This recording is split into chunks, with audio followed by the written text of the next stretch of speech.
100 ఏళ్ల బడి అంట, ఇటువంటివి ఉంటాయి రాష్ట్ర వ్యాప్తంగా. అటువంటి వాటిలో ఇదొకటి. జగతి పబ్లికేషన్స్కు చొక్కెదురు, ఈ వార్త అయితే హైలైట్ చేశారు వెనక పేజీలో ఈనాడు. వ్యాపార వ్యవహారాల్లో భాగంగా హైదరాబాద్ బంజారాహిల్స్లోని ఎస్బీఐ బ్రాంచ్ నుంచి విదేశీ ఖాతాలకు సొమ్ము బదిలీ చేయడానికి ఇతర బ్యాంకుల్లో కొత్త ఖాతాలు ప్రారంభించేందుకు జగతి పబ్లికేషన్స్ దాఖలు చేసిన మధ్యంతర పిటిషన్ను తెలంగాణ హైకోర్టు బుధవారం కొట్టేసింది. ఏపీ మాజీ సీఎం జగన్ అక్రమాస్తుల కేసుల వ్యవహారంలో భాగంగా సీజ్ చేసిన బ్యాంకు ఖాతాలకు సంబంధించి గతంలో ఇచ్చిన ఉత్తర్వులను సడలించాలని కోరుతూ జగతి పబ్లికేషన్స్ లిమిటెడ్ అంటే సాక్షి హైకోర్టులో ఈ మధ్యంతర పిటిషన్ దాఖలు చేసింది. దీనిపై గత ఫిబ్రవరిలో వాదనలు విన్న జస్టిస్ తిరుమలాదేవి తీర్పు వెలువరించారు.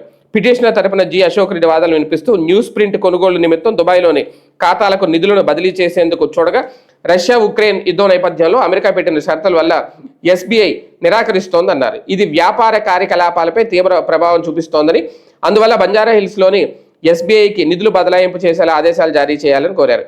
అలా కాని పక్షంలో నిధుల తరలింపునకు అనుమతించే బ్యాంకుల్లో కొత్త ఖాతాలను తెరవడానికి అనుమతించాలని కోరారు. సిబిఐ తరపున ప్రత్యేక న్యాయవాది శ్రీనివాస్ కపాటియా వాదనలు వినిపిస్తూ ఒకే మధ్యంతర పిటిషన్లో పలు ఉపశమనాలు కోరారని, అందువల్ల ఇది విచారణార్హం కాదన్నారు.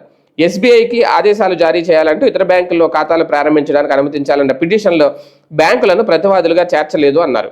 గత ఉత్తర్వులను సవరించాలని సడలించాలన్న పేరు మీద పిటిషన్ దాఖలు చేసినప్పటికీ అలాంటి అభ్యర్థులు ఏమీ అందులో పేర్కొనలేదన్నారు. అప్పటి సీఎం వైఎస్ రాజశేఖర రెడ్డి పలు కంపెనీలకు అక్రమ ప్రయోజనాలు కల్పించినందుకు ప్రతిఫలంగా ఆయా సంస్థలు జగన్ కంపెనీల్లో లంచాలను పెట్టుబడులుగా పెట్టిన వైనంపై కేసు నమోదు చేసి జగతి పబ్లికేషన్స్ ఖాతాలను సిబిఐ స్తంభింపజేసిందన్నారు. దీనిపై జగతి, జనని ఇన్ఫ్రా, ఇందిరా టెలివిజన్ కంపెనీలు హైకోర్టును ఆశ్రయించగా కంపెనీ నిర్వహణ ఉద్యోగుల ప్రయోజనాలను దృష్టిలో పెట్టుకుని ఎస్బీఐ వివిధ బ్రాంచుల్లో వసూలుకు 19 ఖాతాలు, చెల్లింపులుగా 5 ఖాతాలు నిర్వహించుకోవడానికి అనుమతించిందన్నారు.